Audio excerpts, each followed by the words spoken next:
Hello everyone, Assalamu alaikum. This is Sarf Pasha and we are again back with more lectures on dynamics. अच्छा जी, तो पिछले lectures में हमने relative speed of approach बराबर है relative speed of separation के concept पढ़ा for an elastic collision. तो आइए ज़रा एक कुछ पास पेपर क्वेश्चन करते हैं, इस एमसीक्यू को सॉल्व करते हैं। कहता है to spheres approach each other along side the straight line, दोनों एक दूसरे को अप्रोच कर रहे हैं, आप देख सकते हैं ऑपोजिट डायरेक्शन में, और उनकी वेलोसिटी, उनकी जो स्पीड्स हैं वो u1 और u2 हैं, ठीक है ना, बिफोर कोलिजन, इससे पहले कि वो कोलाइड करते।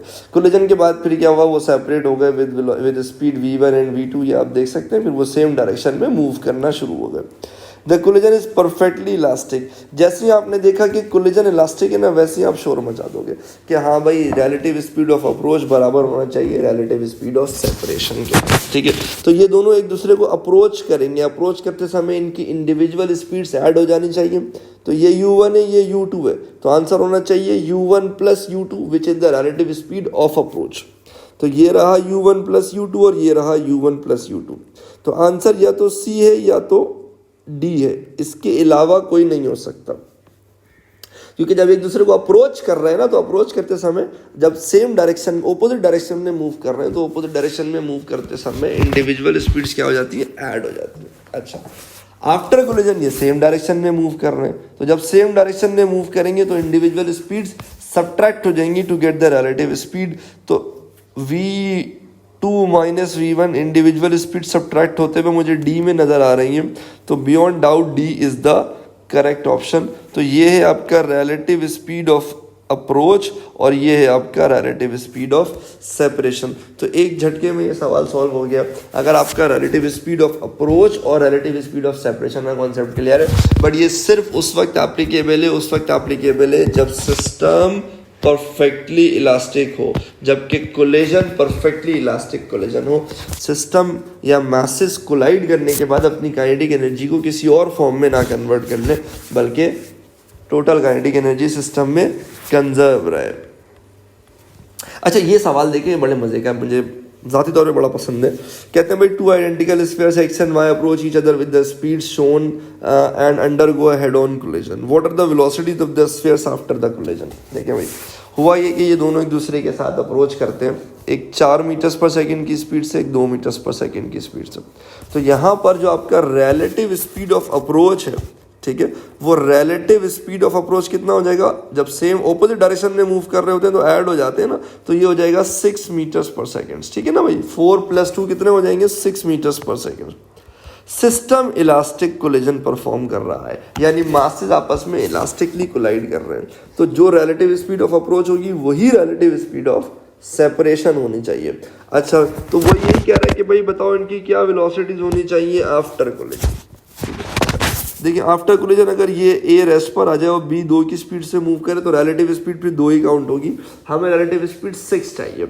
अच्छा, 2 और 4 जब सेम डायरेक्शन में मूव करेंगे तो सेम डायरेक्शन में रिलेटिव स्पीड आपकी आती है सब्ट्रैक्ट होके, तो 4 - 2 हो जाएगा 2 मीटर्स पर सेकेंड।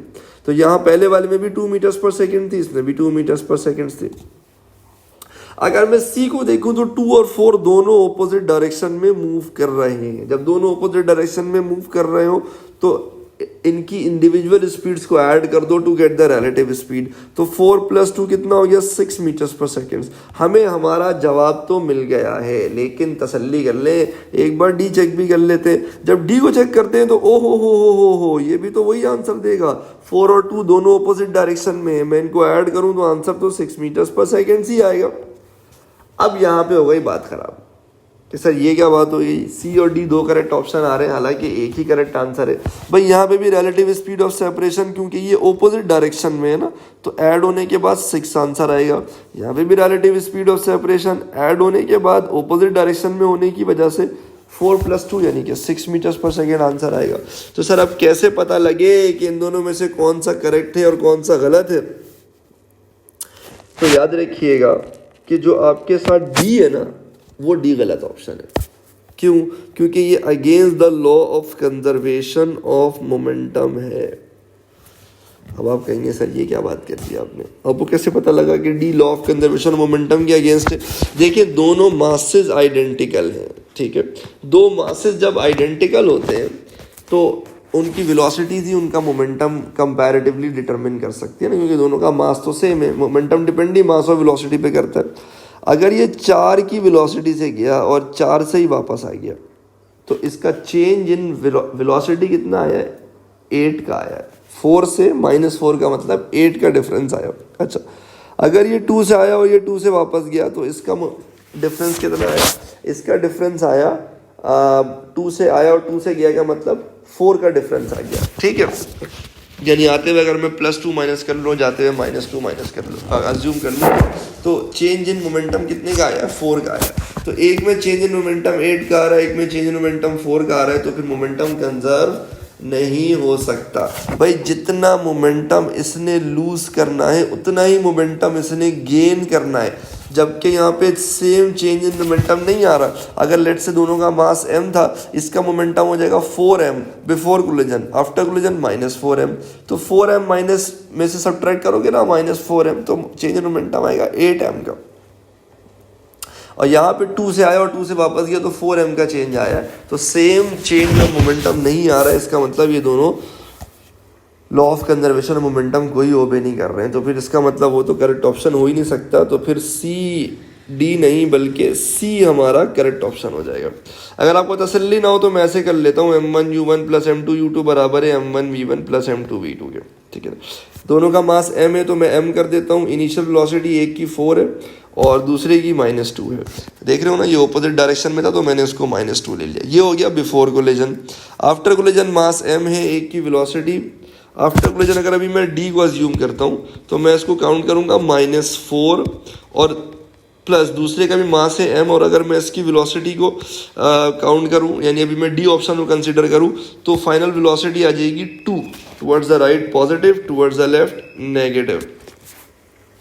यहाँ से अगर मैं सिंप्लीफाई करता हूँ ना, सारे m कैंसिल हो जाएंगे। 4 - 2 = 2 और -4 + 2 = -2।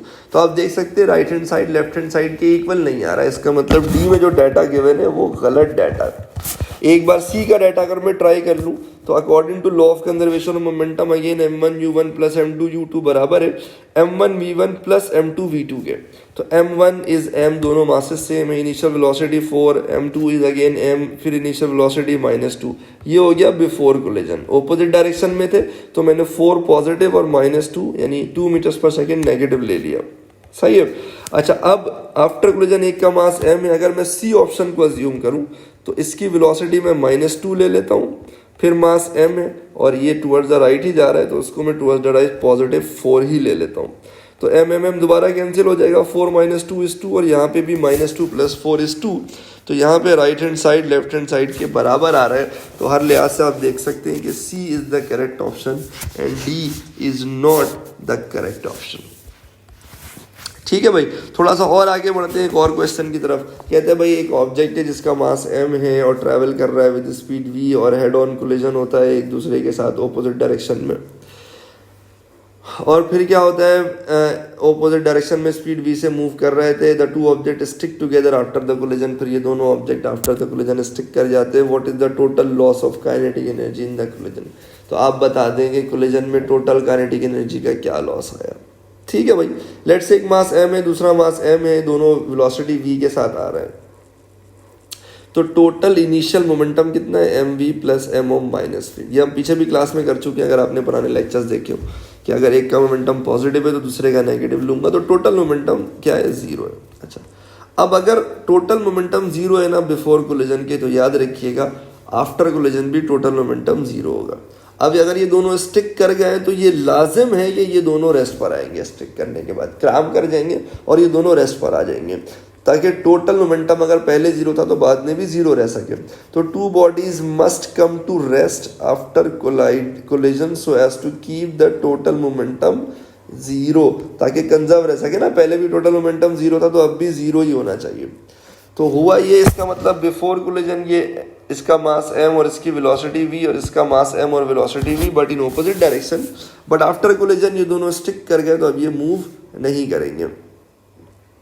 तो अगर मैं total kinetic energy before collision निकालूं या टोटल इनिशियल काइनेटिक एनर्जी निकालूं तो इसकी काइनेटिक एनर्जी हो जाएगी ½ mv² और इसकी काइनेटिक एनर्जी हो जाएगी दूसरे वाले की भी एज ½ mv²। मैंने किसी को पॉजिटिव किसी को नेगेटिव नहीं लिया, क्योंकि kinetic energy not to mention scalar है, तो उसमें पॉजिटिव नेगेटिव साइन वाला चक्कर नहीं होता है। अगर आपने इसको स्पीड v लिया तो उसको भी आप स्पीड v ही लोगे, माइनस v नहीं ले सकते काइनेटिक एनर्जी निकालते हुए। मोमेंटम निकालते हुए आप बिल्कुल वेलोसिटी कंसीडर करो पॉजिटिव नेगेटिव, लेकिन काइनेटिक एनर्जी निकालते समय आप ये काम नहीं कर सकते। तो half mv² plus half mv² हो जाएगा mv², और final kinetic energy, total final kinetic energy यानी total kinetic energy after collision, sir वो तो जीरो है, दोनों ही रेस्ट पर आ गए। तो टोटल लॉस कितना हो गया सर, सारा ही खसारे में चला गया, सारा ही खत्म हो गया, टोटल काइनेटिक एनर्जी तो जीरो हो गई। तो फाइनल यानी mv² माइनस जीरो का मतलब mv² ही पूरा लॉस हो गया। तो C is the correct option for option number question number 13। एक और एमसीक्यू देखते हैं, एमसीक्यू नंबर 12। ये 2014 में पूछा गया था। A stationary object explodes into two components of masses m and 2m. The components gain kinetic energies x and y respectively. What is the value of the ratio x and y? भाई आपने कभी भी गुब्बारे फटते हुए देखा हो, गुब्बारे नहीं पटाखे फटते हुए देखा हो, तो आपने देखा होगा कि उसके जो फ्रैगमेंट्स हैं ना वो चारों तरफ ऐसे फैलते हैं। यानी अगर कुछ फ्रैगमेंट्स टुवर्ड्स द राइट जा रहे हैं तो कुछ टुवर्ड्स द लेफ्ट जाएंगे, कुछ ऊपर जा रहे हैं तो कुछ नीचे जाएंगे। क्यों? ताकि अगर इनिशियल मोमेंटम ना इनका जीरो था, क्योंकि रेस्ट पड़ता है पटाखे लेट से। अब हुआ कि अगर फटा ना तो एक मास इधर जाएगा, इसने इधर मोमेंटम गेन किया तो इसने इधर लूज कर दिया, इसको नेगेटिव काउंट कर लोगे, इसको पॉजिटिव तो इसको नेगेटिव काउंट कर लोगे, ताकि अगर पहले टोटल मोमेंटम जीरो था तो बाद में भी टोटल मोमेंटम जीरो ही रहे। तो आप देख सकते हैं जब ये फटे तो एक टुवर्ड्स द राइट गया, एक टुवर्ड्स द लेफ्ट गया। राइट और लेफ्ट की मूवमेंट का ताल्लुक किस चीज से? भाई मोमेंटम की कंजर्वेशन से, ठीक है ना, हमेशा ही ऐसा होगा, कुछ फ्रैगमेंट टुवर्ड्स द राइट जाएंगे तो कुछ टुवर्ड्स द लेफ्ट जाएंगे। अच्छा, मोमेंटम कंजर्व रखना है, यानी जितना चेंज इन मोमेंटम इसका आना है उतना ही इसका आना है, जितना मोमेंटम इसने लूज किया उतना वो गेन करे, या जितना इसने गेन किया उतना ये लूज करे। तो अब इस चक्कर में होता ये कि जो बड़ा मास होता है वो कम वेलोसिटी के साथ मूव करता है, और जो छोटा मास होता है वो ज़्यादा वेलोसिटी के साथ मूव करता है, ताकि टोटल मोमेंटम कंजर्व रह सके, जीरो रह सके, ताकि जितना मोमेंटम ये प्रोड्यूस करे उतना ही मोमेंटम ये भी प्रोड्यूस कर सके। ठीक है, तो अगर मैं यहाँ पे लिखूँ total momentum before explosion is equal to total momentum after explosion, क्योंकि हम पीछे लेक्चर्स में देख चुके हैं कि टोटल मोमेंटम हमेशा कंजर्व रहता है। तो बिफोर कोलिजन तो जीरो था, अगर एक का मास m एक का मास 2m है तो एक की वेलोसिटी vx एक की वेलोसिटी vy कर देता हूँ, नाम भी एक का x एक का y है। तो ये जो छोटा वाला मास है ना m, इसका मोमेंटम है m इंटू vx। अब अगर मैंने टुवर्ड्स द लेफ्ट पॉजिटिव ले लिया ना तो मुझे टुवर्ड्स द राइट नेगेटिव लेना पड़ेगा।